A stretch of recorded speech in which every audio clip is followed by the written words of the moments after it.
जय हिंद मित्रांनो, चला सुरुवात करूयात. पद्मविभूषण पुरस्काराने सन्मानित झालेल्या प्रभा अत्रे कोणत्या क्षेत्राशी संबंधित आहेत? तर हे संबंधित आहेत संगीताशी. ठीक आहे. तर आता आपण पाहूयात की 2024 मध्ये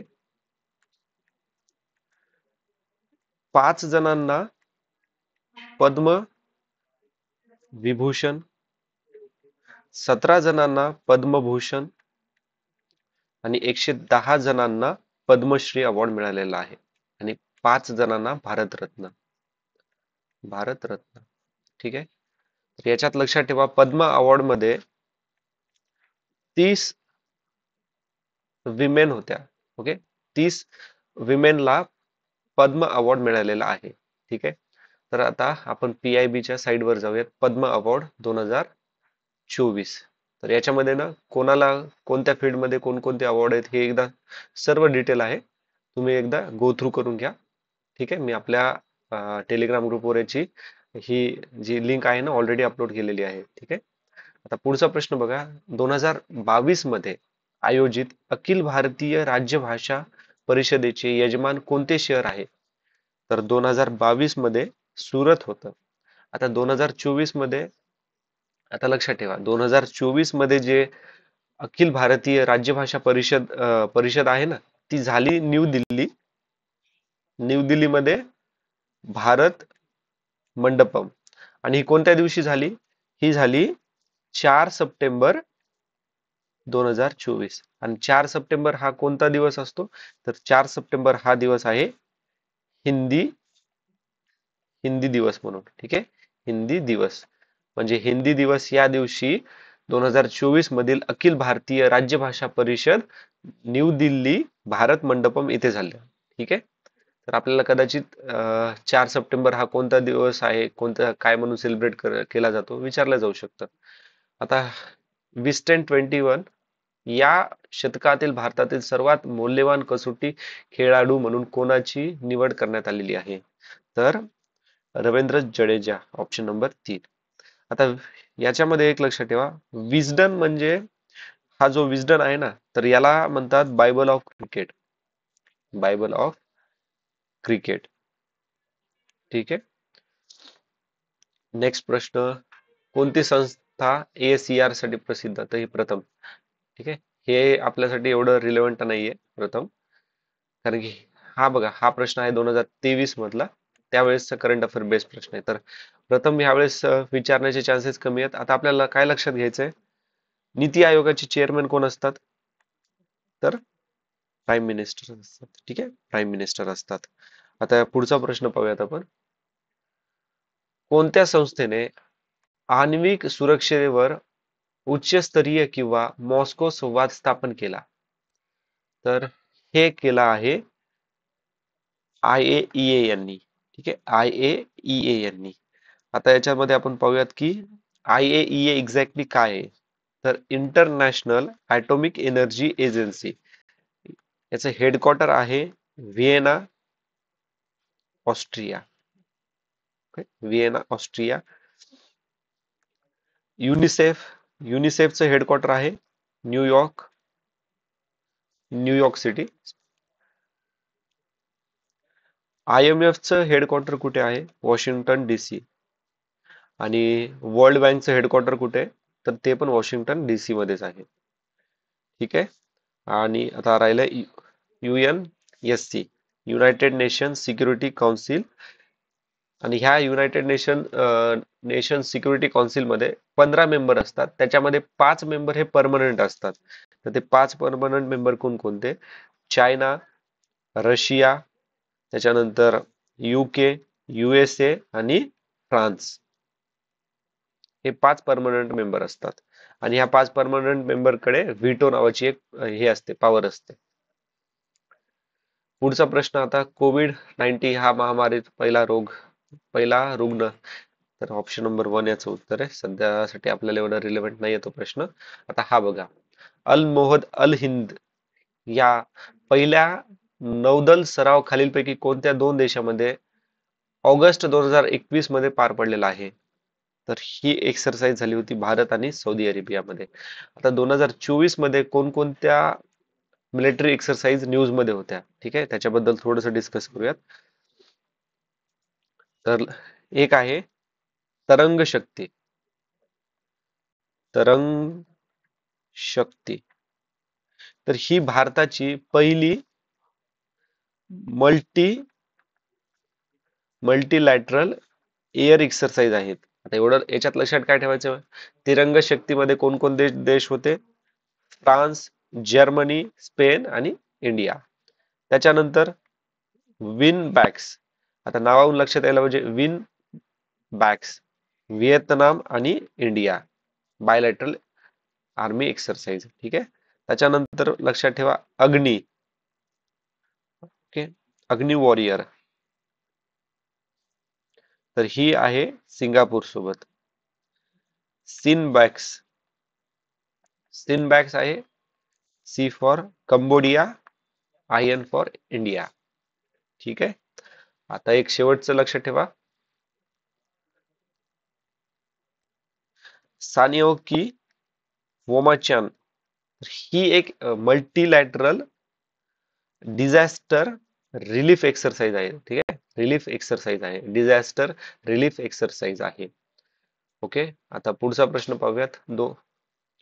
21 ग्रँड स्लॅम विजेता असणारा पहिला पुरुष टेनिस स्टार कोण? तर तो आहे राफेल नडाल. आता याच्यावर आपल्याला काय काय लक्षात ठेवायचंय, तर एवढंच लक्षात ठेवायचं की US US open, Australia open कोण जिंकलंय, विम्बल्डन, फ्रेंच ओपन कोण जिंकलंय. आता याच्यात लक्षात ठेवायला फार सोपं आहे, कारण की युएस ओपन आणि ऑस्ट्रेलिया ओपन एकाच माणसाने जिंकलेला आहे. त्याचं नाव आहे जेनिक सिन्नर. जर विचारलं जेनिक सिन्नर कोणत्या देशाचा आहे, तर तो इटलीचा आहे. इटलीचं म्हणलं की आपल्याला काय लक्षात यायला पाहिजे, जॉर्जी मेलोनी, ठीक आहे. आता विम्बल्डन आणि फ्रेंच ओपन हे जिंकलेलं आहे कॅर्लोस अल्कराज. ओके, आणि हा आहे स्पेनचा. पुढचा प्रश्न, कोणत्या तंत्रज्ञानाने जागृत वोटरची मोहीम सुरू केलेली आहे? तर ट्विटर, ठीक आहे.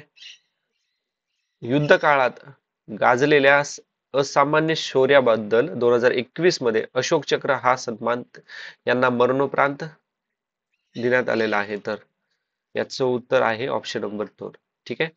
आता आपण पीआयबीच्या साईटवर जाऊयात. 2024 मध्ये कोणकोणते गॅलंट्री अवॉर्ड कोणाकोणाला मिळालेले आहेत ना, याच्याबद्दल पूर्ण डिटेल माहिती आहे, ठीक आहे. तुम्ही एकदा जस्ट गो थ्रू करा. याची लिंक मी आपल्या टेलिग्राम ग्रुपवरती म्हणजे शेअर केलेली आहे ऑलरेडी, ठीक आहे. पुढचा प्रश्न बघा आता, 2021-22 ज्ञानपीठ पुरस्कार जिंकणारे मराठी साहित्यिक कोण? तर कोण आहेत याचं उत्तर काय आहे? Option number 1 Damodar Mauzo. ज्ञानपीठ पुरस्कार हा 1961 ला सुरू झालाय, पण पहिल्यांदा केव्हा देण्यात आलेला आहे? 1965 ला, ठीक आहे. 61 ला सुरुवात झालेली आहे पुरस्कार, म्हणजे ते इस्टॅब्लिशमेंट सुरू केली, मग प्रोसेस त्यांची वगैरे चालू असते, पण पहिला पुरस्कार 1965 मध्ये देण्यात आलेला आहे. आणि 1965 मध्ये मल्याळम रायटर जी शंकरा कुरूप, ओके, जी शंकरा कुरूप यांना दिलेला आहे, मल्याळम रायटर यांना.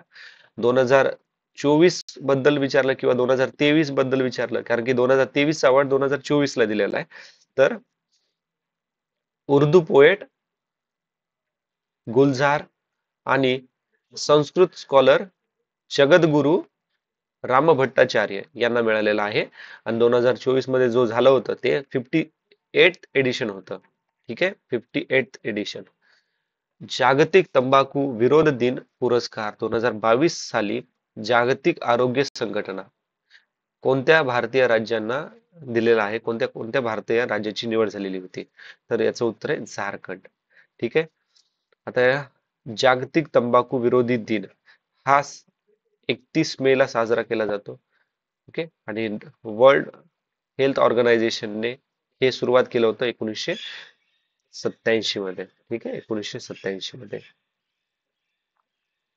महाधिवक्ता बद्दल खालीलपैकी कोणते विधान असत्य आहे? आता हे प्रश्न आपण आतापर्यंत जवळपास आपल्या ह्या महारिव्हिजन सिरीज मध्ये जवळपास 5 ते 7 वेळेस हा प्रश्न डिस्कस केलेला आहे बघा. महाधिवक्ता. आता बघूयात आपल्याला असत्य विचारले. महाधिवक्त्याची नियुक्ती भारताचे राष्ट्रपती करतात. राज्यपालांनी त्यांना संबंधित केलेल्या अशा कायदेशीर बाबीवर ते राज्य सरकारला सल्ला देतात.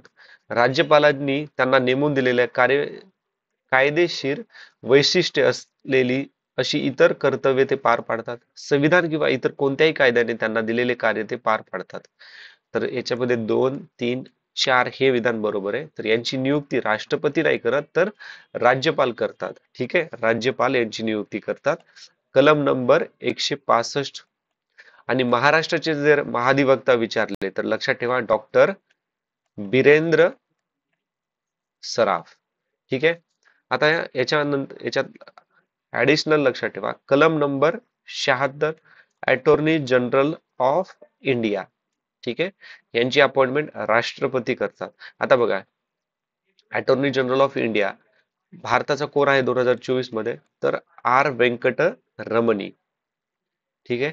आता हे अटॉर्नी जनरल ऑफ इंडिया असो का हा महाधिवक्ता असो, ह्या दोघांना पण बघा आता अटॉर्नी जनरल ऑफ इंडिया संसदेमध्ये लोकसभा राज्यसभा इथे काय करू शकतो, भाषण देऊ शकतो.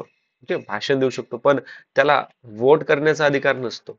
सिमिलरली महाधिवक्ता स्टेटचा याला विधानसभा विधान परिषदेमध्ये भाषण करण्याचाच अधिकार आहे, पण त्यांना वोट करण्याचा अधिकार नसतो कोणत्या बिलसाठी. ठीक आहे.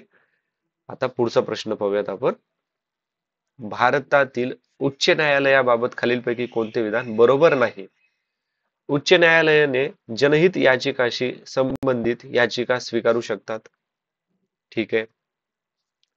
उच्च न्यायालयाच्या प्रत्येक न्यायाधीशाची नियुक्ती राष्ट्रपती करतात. राज्याचे राज्यपाल उच्च न्यायालयाच्या न्यायाधीशाची नियुक्ती करतात. राज्याचे राज्यपाल उच्च न्यायालयाच्या न्यायाधीशाची नियुक्ती करतात. उच्च न्यायालयाच्या न्यायाधीशाची निवृत्ती वय 62 आहे. आता एक बघा 1 आणि 4 हे बरोबर आहेत. ठीक आहे. उच्च न्यायालयाच्या प्रत्येक न्यायाधीशाची नियुक्ती राष्ट्रपती करतो. राज्याचे राज्यपाल उच्च न्यायालयाच्या न्यायाधीशाची नियुक्ती करतात. आता बघा हे किती कॉन्ट्राडिक्टरी आहे. ओके, 2 हे विधान बरोबर आहे, तिसरं विधान चुकीचं आहे. ठीक आहे. आता लक्षात ठेवा राष्ट्रपती, high court, supreme court, chief justice of India आणि बाकीचे जजेस. सुप्रीम कोर्टात 34 जजेस आहेत, 33+1 एक चीफ जस्टिस आणि बाकीचे 33 जज.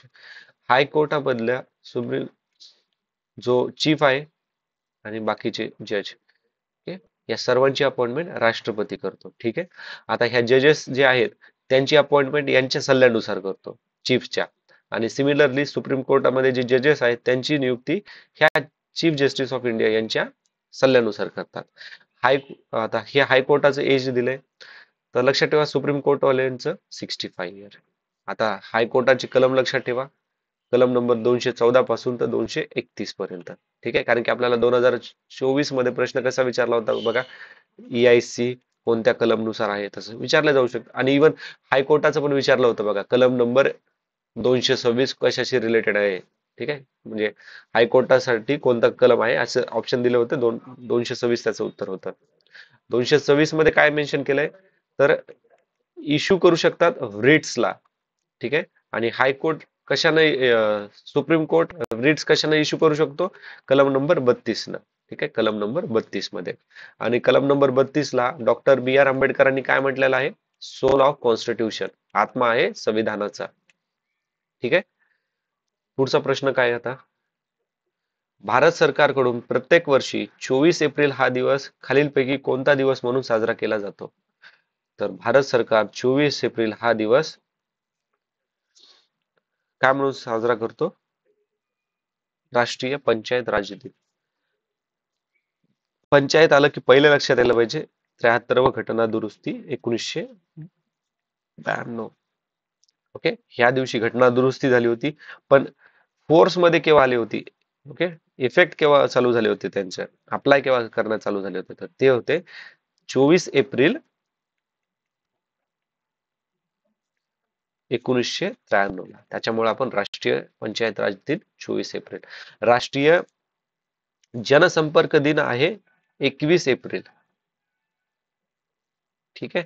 राष्ट्रीय मतदान दिन 25 जानेवारी. हे विचारण्याचे चान्सेस आपल्याला जास्त आहेत. ठीक आहे, लक्षात ठेवा. राष्ट्रीय साक्षरता दिन 8 सप्टेंबर.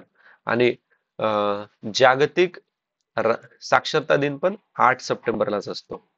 ठीक आहे.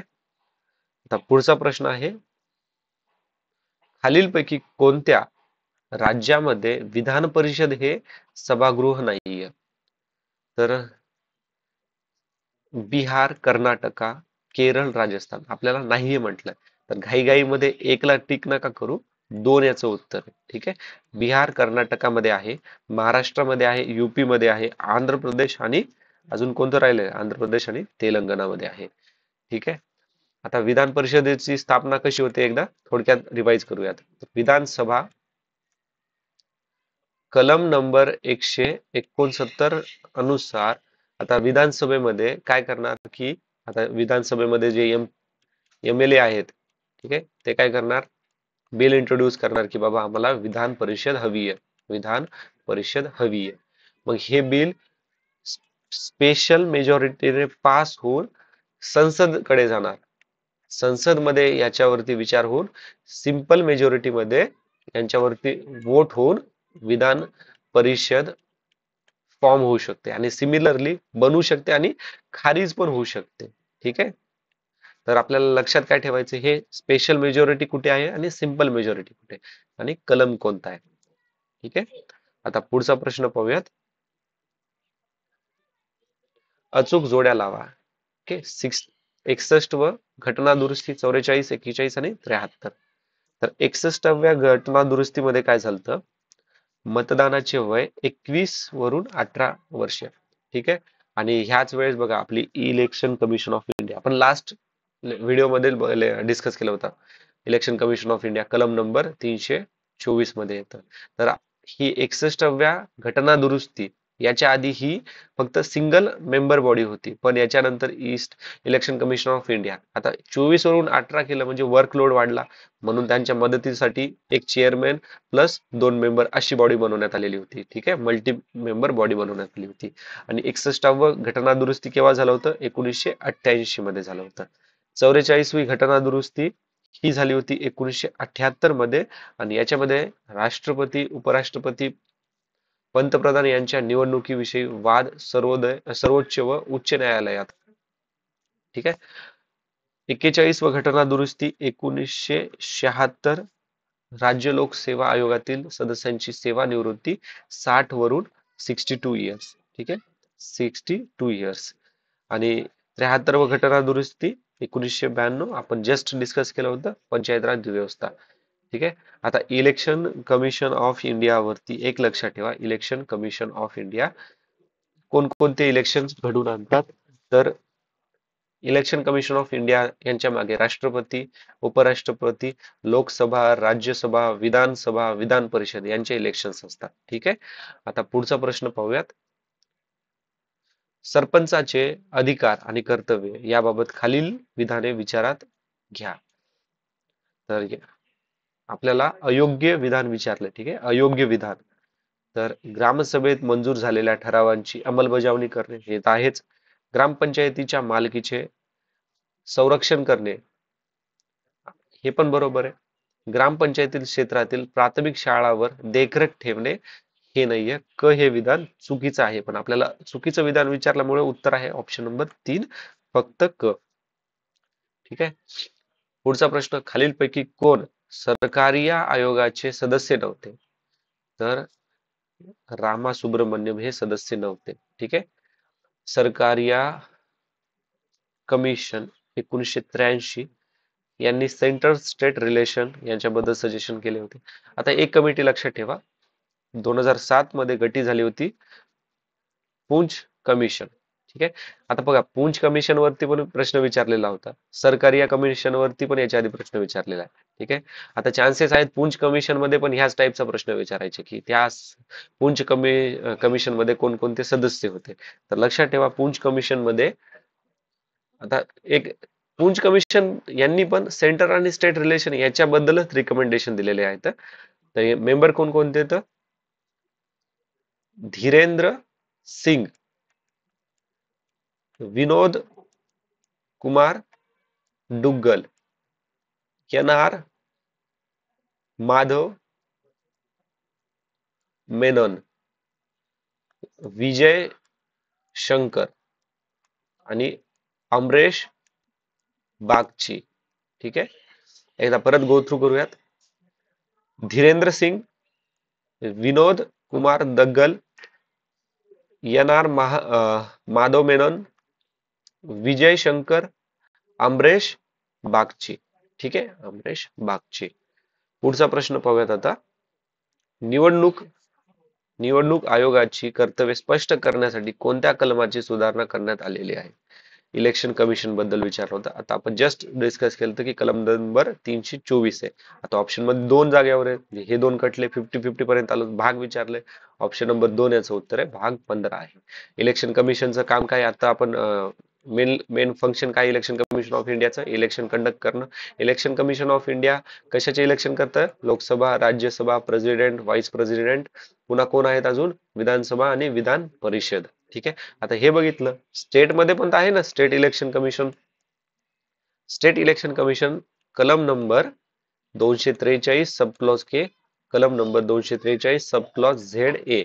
ठीक आहे, आणि भाग जर विचारला तर 9व्या भागामध्ये. स्टेट इलेक्शन कमिशनचं फंक्शन काय? पंचायत आणि म्युन्सिपाल्टी इथलं इलेक्शन घडवून आणणं. ठीक आहे, आता पुढचा प्रश्न आहे अचूक जोड्या लावा. हा प्रश्न टफ कॅटेगरीतला आहे. ठीक आहे, आता रुसो म्हणलं तर फ्रेंच, रॉबर्ट नाईज आहे अमेरिकेचा, फ्रेडरिक हायब्रड हा आहे अँग्लो ऑस्ट्रियन आणि थॉमस हॉब्स आहे ब्रिटनचा. ठीक आहे, हे ऍक्च्युली पॉलिटिकल थिंकर आहेत. हे वर्ल्ड पॉलिटिकल थिंकर्स आहेत. ठीक आहे, WPT. भारताच्या संविधान परिषदेच्या कार्याविषयीची समितीचे अध्यक्ष कोण? आणि आता ह्याच्यासोबतच आपण पुढचा पण प्रश्न लगेच डिस्कस करणार आहोत.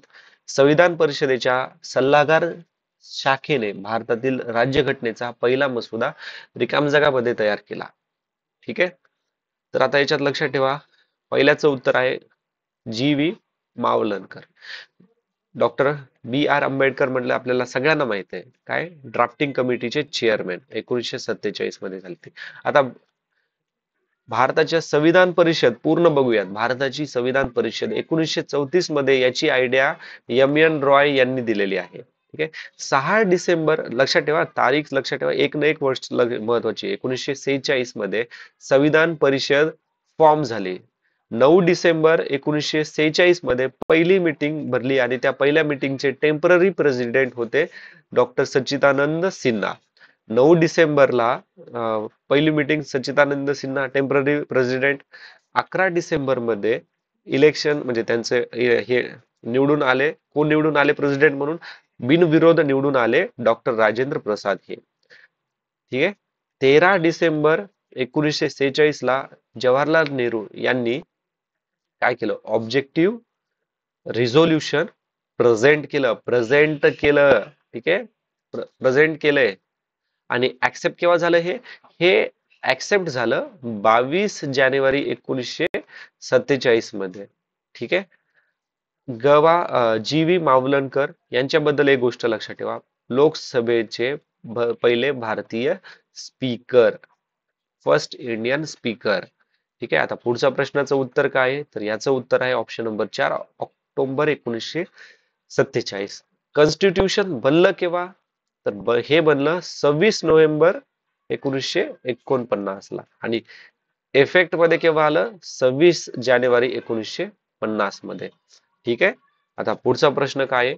भारतीय राज्यघटनेतील मार्गदर्शक तत्वांचा भारतीय राज्यघटनेतील म्हणजे कलम नुसार योग्य ते जोड लावा.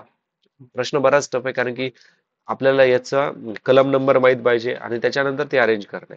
तर मार्गदर्शक तत्वे भाग 4 कलम नंबर 36 पासून ते 51 पर्यंत. पर्यावरणाचे संरक्षण आणि सुरक्षण हे आपल्याला कलम नंबर 48 मध्ये पाहायला मिळतं. आणि पर्यावरणाचे संरक्षण आणि सुधारणा हे फंडामेंटल ड्युटीजचा पण पार्ट आहे, जो की फंडामेंटल ड्युटीज भाग 4 सब क्लॉज ए चा भाग आहे. ठीक आहे. फंडामेंटल ड्युटीज म्हणलं की कलम नंबर 51 सब क्लॉज ए, आणि हे पर्यावरण रक्षण आणि सुधारणा हे कलम number 51 sub clause sub clause ए सब क्लॉज जी याच्यामध्ये मेन्शन केलेलं आहे. ठीक आहे. जनतेचे राहणीमान व सार्वजनिक आरोग्य सुधारणे कलम नंबर 47 मध्ये आहे. अनुसूचित जाती जमाती दुर्बल घटकांच्या आर्थिक हितांचे संरक्षण हे कलम नंबर 46 मध्ये. सर्व नागरिकांसाठी समान नागरी कायदा लागू करणे हे आहे कलम नंबर 44 मध्ये. ठीक आहे. आता बघा, हे तर तुम्ही अरेंज करतात. आता आपण एकदा इथं फंडामेंटल ड्युटीज आलंच आहे ना, एकदा रिवाइज करून घेऊयात. ठीक आहे. फंडामेंटल ड्युटीज 42 व घटना दुरुस्ती 1976, ज्याला आपण मिनी कॉन्स्टिट्यूशन असं म्हणतो. ह्या मिनी कॉन्स्टिट्यूशन मध्ये ओके आपण 10 फंडामेंटल ड्युटीज ऍड केलेले होते, आणि हे स्वरण सिंग कमिटी यांनी आपल्याला फंडामेंटल ड्युटीज सजेस्ट केलेले आहे. फंडामेंटल ड्युटीज आपण USSR कडनं बॉरो केलेले आहेत. USSR म्हणजे आजचा रशिया. ठीक आहे. आता टोटल फंडामेंटल ड्युटीज आहेत 11. 11वी ऍड झाली 86 कॉन्स्टिट्यूशन अमेंडमेंट ऍक्ट 2002. ठीक आहे. आणि ही कलम नंबर 51 सब क्लॉज ए सब क्लॉज के मध्ये काय आहे, ही 11वी फंडामेंटल ड्युटीज 6 ते 14 वयोगटातील विद्यार्थ्यांना फ्री आणि कंपल्सरी एज्युकेशन. आणि 86 कॉन्स्टिट्यूशन अमेंडमेंट ऍक्ट अनुसारच कलम नंबर 21 सब क्लॉज ए मध्ये, जो की आपला फंडामेंटल राईट आहे, तर याच्यामध्ये हे इंट्रोड्यूस केलं होतं 6 ते 14 वयोगटातील विद्यार्थ्यांना फ्री आणि कंपल्सरी एज्युकेशन. ठीक आहे. आता कलम नंबर 20 आणि 21 वरती अजून एक पुढे प्रश्न आहे, तिथं थोडस डिस्कस करूयात. ठीक आहे. पुढचा प्रश्न हा आहे, मॉन्टेगो चेम्सफोर्ड या नावाने ओळखला जाणारा भारतीय घटनात्मक सुधारणा विषयीचा अहवाल रिकाम जागा मध्ये प्रसिद्ध करण्यात आला आहे. तर हा प्रसिद्ध, आता बघा प्रश्न कसा आहे, याच्या आधी आपण कितीतरी वेळेस विचारलंय की मॉन्टेगो चेम्सफोर्ड किंवा गव्हर्नमेंट ऑफ इंडिया ऍक्ट 1919 याच्याबद्दल 4 विधान दिलेले आहेत, कोणतं विधान इंट्रोड्यूस केलं नाही, असे खूप वेळेस प्रश्न आले. 19 झालं, 1909 झालं, 1935 झालं. ठीक आहे. याचं उत्तर आहे जुलै जुलै 1918. ठीक आहे. आता याच्यात काय लक्षात ठेवायचंय, पहिल्यांदा तर लक्षात ठेवायचं आपल्याला 1909 चा जो ऍक्ट होता. ठीक आहे. तर याला 25 मे 1909 मध्ये काय भेटलं होतं, रॉयल असेट म्हणजे रॉयल परमिशन भेटलेली होती. ठीक आहे. ही डेट लक्षात ठेवा. आणि 1935 जो गव्हर्नमेंट ऑफ इंडिया ऍक्ट आहे ना, याच्यामध्ये लक्षात ठेवा 24 जुलै 1935. ठीक आहे. हा काय झाला, इंट्रोड्यूस झाला. 1 एप्रिल 1937 मध्ये हा फोर्स मध्ये आला. ओके, फोर्स मध्ये आला 1937 मध्ये. आणि याला हा government of India act 1935 repel केव्हा झाला, म्हणजे त्याला बरखास्त केव्हा केलं, तर ते केलं 26 जानेवारी 1950 ला. कारण की 26 जानेवारी 1950 ला काय झालं होतं, भारताचं कॉन्स्टिट्यूशन लागू झालं होतं. भारताचं कॉन्स्टिट्यूशन 26 नोव्हेंबर 1949 मध्ये बनून तयार झालेलं होतं. ठीक आहे. तर हे बघा, अशा पद्धतीने हे आज म्हणजे एक्झामिनर आपल्यासोबत ट्रॅप सेट करू शकतो. आता मॉन्टेगो चेम्सफोर्ड याच्याबद्दल लगेच थोडंसं पॉईंट रिवाइज करून घेऊयातच आता. ठीक आहे. तर 1919च्या ह्या मॉन्टेगो चेम्सफोर्ड मध्ये काय झालं होतं की पब्लिक सर्व्हिस कमिशन, म्हणजे एक्झाम्पल साठी सांगतोय समजण्यासाठी, आपली जशी MPSC आहे ना, UPSC, तशा पद्धतीची PSC सुरू करण्यात आलेली होती. ठीक आहे, इंट्रोड्यूस करण्यात आली होती. त्याच्यानंतर लक्षात ठेवा डायआरकी इंट्रोड्यूस केली होती, त्यांनी सुरू केली होती डायआरकीला. पुन्हा भारतातले, आता बघा काय झालं होतं 1919 मध्ये, वर्ल्ड वॉर 2 झालं होतं, 1917 मध्ये संपलं होतं. पुन्हा त्यांचा तो एक रॉलेट ऍक्ट आलेला होता. ठीक आहे. त्याच्यानुसार काय होऊ लागलं की कोणत्या पण भारतीयांना असं ब्रिटिशांना वाटलं की हा आपल्यासाठी प्रॉब्लेम करतो, त्यांना उचलून डायरेक्ट जेलमध्ये टाकू लागलो. त्याला ब्लॅक ऍक्ट असं पण म्हणलं जाते बघा. ठीक आहे. तर याच्यामुळे काय झालं होतं की भारतीय लोक खूप असे नाराज झालेले होते. आणि ब्रिटिशांना भीती होती 1857ला जसा रिवॉर्ड झाला तसा पुन्हा होऊ नये म्हणून. तर त्यांनी भारतीयांना खुश करण्यासाठी काय केलं होतं की गव्हर्नमेंटमध्ये इंडियनचं रिप्रेझेंटेशन त्यांचे मेंबर आपले इंडियन मेंबर्स वाढवलेले होते. ठीक आहे. आणि आता ब्रिटन काय लय पाण्यानं धुतलेलं नाहीये. त्याने काय केलं, ब्रिटन एक स्टेप तर चांगली आहे बघा, ते काय करतात असं थोडंसं देतात आणि एवढं मोठं घेऊन जातात. त्याच पद्धतीने आता यांनी काय केलं, commissioner office for India high commissioner office for India भारतासाठी एक हाय कमिशनर बनविलं आणि त्याचं हेडक्वार्टर कुठं केलं, लंडन मध्ये. लंडन मध्ये. आणि यांनी काय केलं 1919 मध्ये स्त्रियांना वोट करण्याचा अधिकार दिला. ठीक आहे. आणि आता भारतीयांना तर त्यांनी पार्टिसिपेट केलं होतं, भारतीयांचा नंबर वाढवले होते खुश करण्यासाठी. पण गव्हर्नमेंटनं काय केलं, दोन सब्जेक्ट बनवले, एकामध्ये रिझर्व्ह आणि एकात ट्रान्सफर. तर ह्या रिझर्व्ह मध्ये पूर्ण जे पॉवर असायचे ना, law and order, police, revenue collect करायचं, हे सर्व काय करणार, ब्रिटिश मिनिस्टरच्या हातात दिले. आणि मग बाकी जे जबाबदारीवाले राहतात ना, इन्फ्रास्ट्रक्चर बांधणं, health care, medical care, education, हे सर्व कोणाकडे दिले, भारतीय मिनिस्टरकडे. म्हणजे पैसा पैसा सगळं हे वसूल करणार आणि हे इम्प्लिमेंट करण्यासाठी लागणारा पैसा पण ते हे प्रोव्हाइड करणार नाहीत. अशा पद्धतीनं तो ब्रिटिश. ठीक आहे. पुढचा प्रश्न आहे, कोणती जोडी अयोग्य जुळलेली आहे? भेदभाव करण्यास मनाई, कलम नंबर 15. बरोबर आहे. संमेलनाचा हक्क 19 मध्ये अजून कोणते आहेत, बोलण्याचा हक्क, ओके, असेंबल करण्याचा हक्क, बोलण्याचा हक्क म्हणजे freedom of speech, freedom of expression, हे सर्व कलम नंबर 19 मध्ये. एक लक्षात ठेवा, कलम नंबर 19 क्लॉज 2 मध्ये जे आपल्याला फंडामेंटल राईट्स आहेत ना, ठीक आहे, तर त्यांना रिस्ट्रिक्शन पण आहेत. रिस्ट्रिक्शन ऑन फंडामेंटल राईट्स, काही फंडामेंटल राईट्स वरती रिस्ट्रिक्शन्स असतात. हे कलम नंबर 19 सब क्लॉज 2 मध्ये आहे. जीवित संरक्षणाचा अधिकार कलम नंबर 20. तर घटनात्मक उपायाचा अधिकार कलम नंबर 32. Okay, right. आपण आताच 32 पण बघितलं होतं बघा, ड हे विधान काय आहेत, बरोबर आहेत. आपल्याला विचारले अयोग्य विधान, म्हणून उत्तर आहे ऑप्शन नंबर 3. हे कलम नंबर 21 मध्ये जीवित संरक्षणाचा अधिकार आहे. ओके. आता 21 मध्ये काय अजून काय मेन्शन केलंय की protect rights right to life and personal liberty. ठीक आहे. आता कलम नंबर 20 मध्ये काय मेन्शन केलंय, तर कलम नंबर 20 मध्ये मेन्शन केलंय की तुम्हाला अधिकार आहेत आत्मदोष, दुहेरी धोका, पूर्वलक्षी शिक्षेपासून संरक्षण. ठीक आहे. म्हणजे काय, प्रोटेक्शन अगेन्स्ट सेल्फ इनक्रिमिनलायझेशन, म्हणजे तुम्ही स्वतःबद्दल काय करणार नाहीत. आता हे तुम्ही स्वतःबद्दल कोणी तुम्हाला फोर्सफुली कोणता आरोप तुम्ही केलाय म्हणून म्हणजे स्वीकार करण्यासाठी फोर्स करणार नाही कोणी. ठीक आहे. त्याच्यानंतर दुसरा काय आहे, दुहेरी धोका, म्हणजे डबल जेपार्डी, म्हणजे तुम्ही एक गुन्हा केलाय आणि ह्या गुन्ह्याची तुम्ही सजा काटली पूर्ण, तर ती सजा काटल्यानंतर पुन्हा तुम्हाला त्याच गुन्ह्यासाठी सजा मिळणार नाही. ठीक आहे. आणि तिसरं काय म्हणलं होतं, पूर्वलक्षी शिक्षेपासून संरक्षण, म्हणजे रेट्रोस्पेक्टिव्ह पनिशमेंट. याचा अर्थ काय होतं की सपोज, ठीक आहे, आता उदाहरणासाठी एक्झाम्पल म्हणून की काल गुन्हा ओके, एक डेट घेऊयात, 1995 मध्ये तुम्ही गुन्हा केलेला आहे. ठीक आहे. पण त्यावेळेस त्या गुन्ह्यासाठी कोणता कायदाच नव्हता आणि जो गुन्हा 1995 ला तुम्ही केला तो त्या गुन्ह्यावरती 1997 मध्ये कायदा बनला, तर तुम्हाला 1995 मध्ये केलेल्या ह्या गुन्ह्याबदला 1997 मध्ये तुम्हाला तुमच्यावरती हे केस होऊ शकत नाही. हे याच म्हणजे आपलं पूर्वलक्षी शिक्षेपासून संरक्षण. ठीक आहे. पुढचा प्रश्न आहे, समवर्ती सूचीमध्ये खालीलपैकी कशाचा समावेश नाही?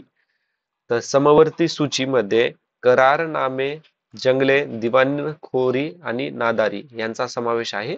जकात याचा समावेश नाही. ऑप्शन नंबर 3 याचं उत्तर आहे. ओके. सूची म्हटलं की 7वं शेड्यूल मध्ये. ठीक आहे. आता युनियन लिस्ट काय येतं, concurrent list, okay, union list, संघ सूची. युनियन म्हणलं काय येणार? Defence, defence, atomic energy, foreign affairs, पुन्हा foreign trade, ports, railway, ports, railway, पुन्हा banking, airports, trade, currency, coins, telegraph, war and peace, हे सर्व संघ सूचीकडे. राज्य सूचीकडे काय काय आहेत?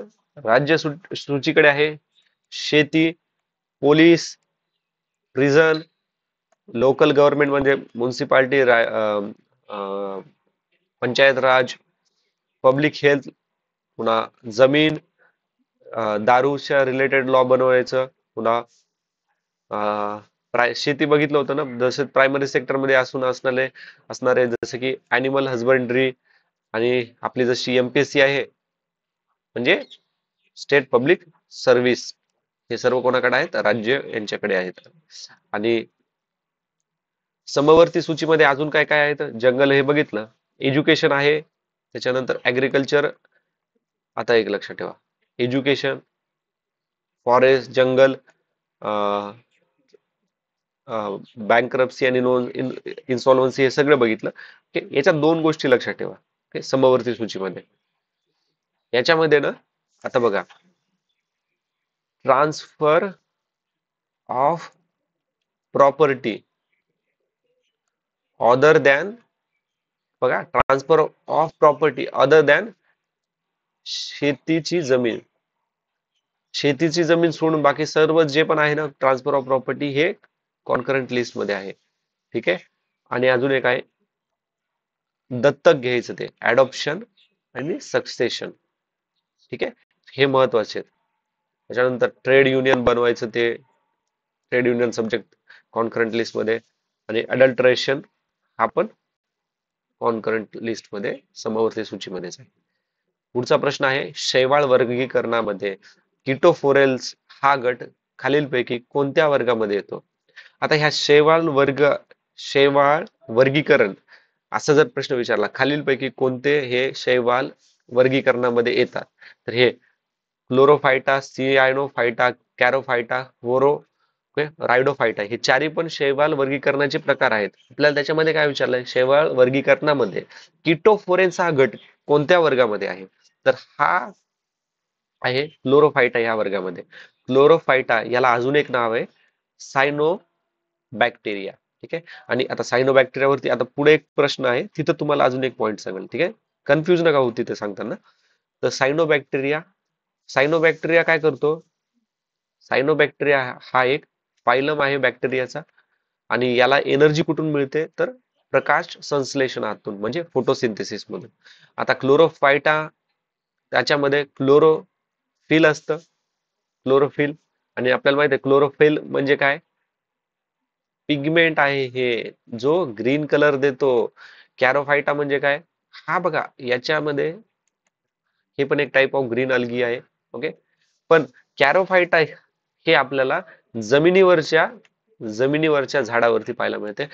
रायडोफायटा आपल्याला कुठे? रायडोफायटा रेड कलरचा असतो. आता बघा, तुम्ही जर अंडर वॉटर सी चे जर व्हिडिओ बघितले असतील ना, तर तुम्ही त्याच्यामध्ये बघितलं असेल की रेड अलगीवाले बघा, असे लाल लाल झाड वगैरे दिसतात, तर त्याच्यामध्ये रायडोफायटा.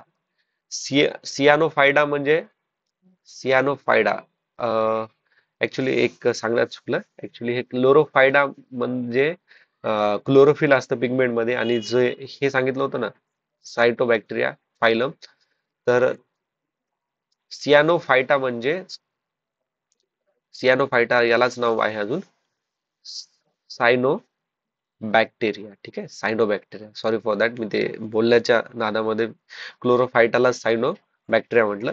ऍक्च्युली सियानोफायटा म्हणजेच सायनोबॅक्टेरिया. आणि सायनोबॅक्टेरिया याला अजून एक नाव आहे, ते पुढे एक प्रश्न आहे तिथे पाहणार आहोत आपण. Okay, cyanobacteria. आणि सायनोबॅक्टेरिया काय करतं?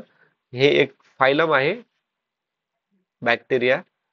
ओके, फायलम ऑफ बॅक्टेरिया, आणि याची एनर्जी प्रकाश संश्लेषणातून मिळते. ठीक आहे. आणि क्लोरोफायडा म्हणजे ह्याच्यामध्ये क्लोरोफिल असतं, एक ग्रीन पिगमेंट, त्याच्यामुळे ग्रीन कलर येतो. ठीक आहे. कॅरोफायटा ग्रीन अल्गी आहे, जमिनीवरच्या झाडावरती. आणि रायडोफायटा रेड कलरचं अल्गी आहे. हे कुठे असतं? हे समुद्रामधील जे झाडं असतात ना त्याच्यामध्ये आपल्याला पाहायला मिळतं, रोडोफायटा. ओके. आता पुढचा प्रश्न ते आहे, अति पाण्यामुळे वनस्पती मृत्यू होतात. आता आपल्याला माहिती आहे की झाडाला पाणी जास्त घातल्यावर काय होतं? झाड मरून जातं. आपण खूप वेळेस ऐकलेलं आहे लहानपणापासून. तर ते होतं ऑक्सिजन पासून वंचित होतात. ठीक आहे. आता मला सांगा, आपल्याला हे झाडाला खूप सारं पाणी ओव्हर वॉटरिंग झालंय, हे आपल्याला कळणार कसं?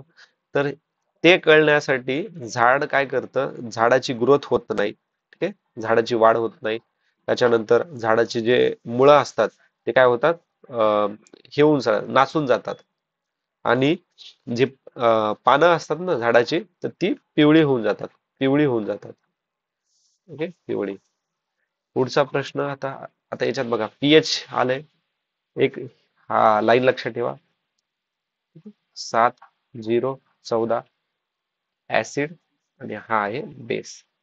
ठीक आहे, 7च्या पुढचा बेस, 7च्या अलीकडचा इकडला ऍसिड. ठीक आहे. पुढचा प्रश्न आहे, नायट्रोजन स्थिर करण्यासाठी खालीलपैकी कोणते शेवाळे जास्तीत जास्त उपयोगी आहेत? आता बघा, नायट्रोजन फिक्सेशन कशाद्वारे, नायट्रोजन फिक्सेशन म्हणलं तर आपल्याला काय लक्षात यायला पाहिजे?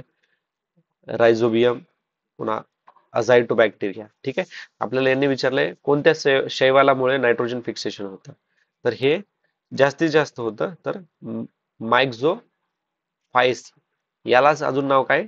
सायनोबॅक्टेरिया, जे आपण आता वर डिस्कस केलं होतं, जिथे मी सांगताना एक चूक केली होती ना, ते वाला. Okay, cyanophyta cyanobacteria. ठीक आहे. आता याच्यामध्ये कंटिन्यू करूयात. Cyanobacteria is blue green algae. Okay, blue green algae आहे आणि नायट्रोजन फिक्सेशन मध्ये हा फार महत्वाचा रोल प्ले करतो. सायनोबॅक्टेरिया काय असतं? आता बघा, सायनोबॅक्टेरिया मधलं थोडं फंक्शन लक्षात ठेवूयात. सायनोबॅक्टेरिया मध्ये सहजीवन प्रॉपर्टीज असतात, म्हणजे सिम्बायोटिक रिलेशन्स असतात. तो काय करतो? आता हे सायनोबॅक्टेरिया आणि हे झालं आपलं प्लांट. ठीक आहे, हे झाड प्लांट आपलं. ठीक आहे, ग्रीन कलरचं दाखवतो मी तुम्हाला.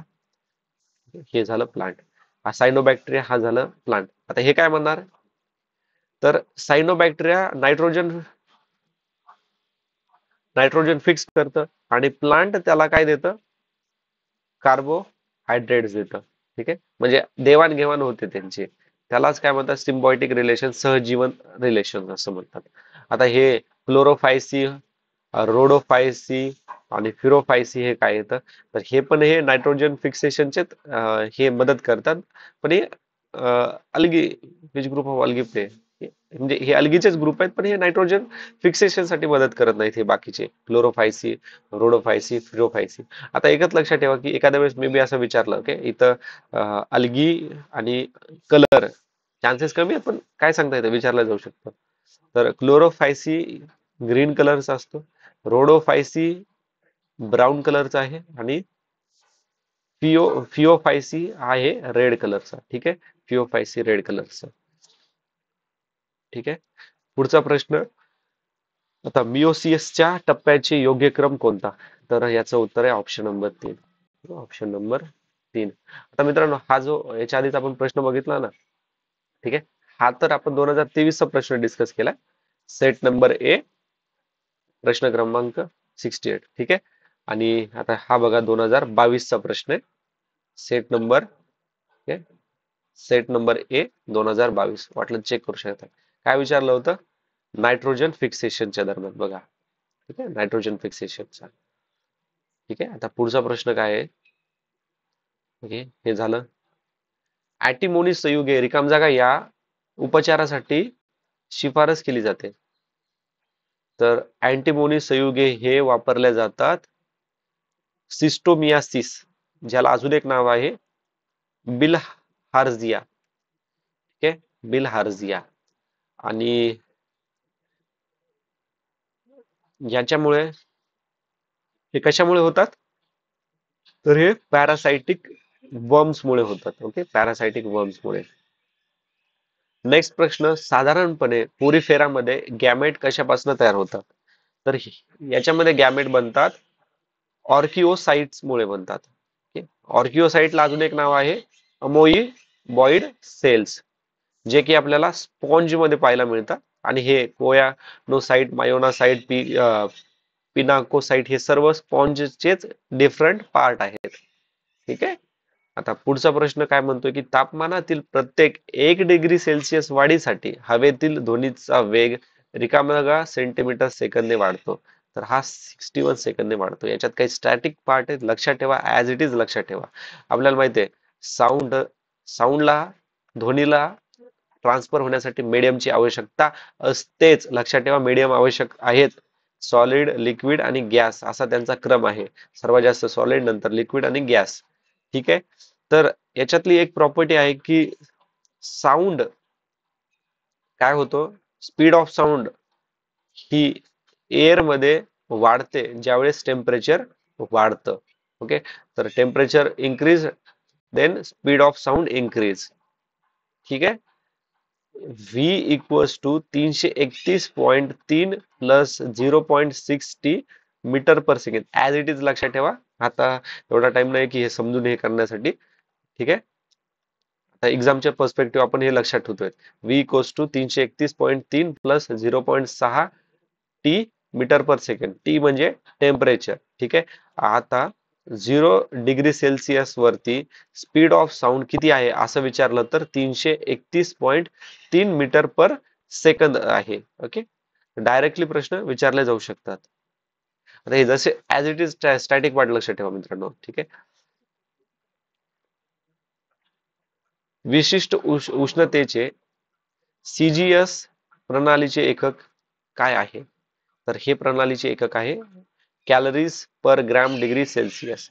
आणि एसआय युनिट विचारलं तर काय SI unit? Joule per kilo degree Celsius.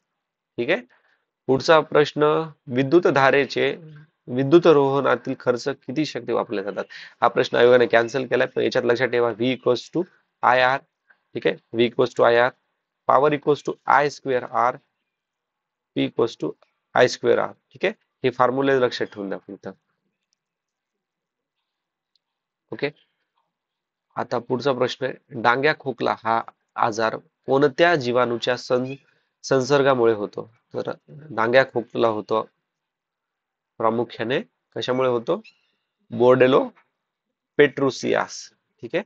आणि आता बाकीचे हे जे आहेत ना ते आपल्याला फार महत्वाचे आहेत.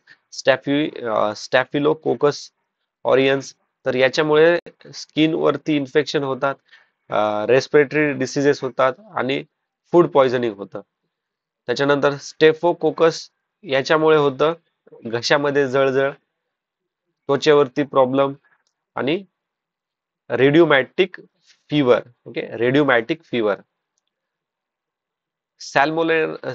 सॅल्मोनेला स्पीसीज याच्यामुळे काय होतं तर याच्यामुळे पण फूड पॉइझनिंग होतं. गॅस्ट्रो इंटेस्टाईन इन्फेक्शन होऊ शकतात.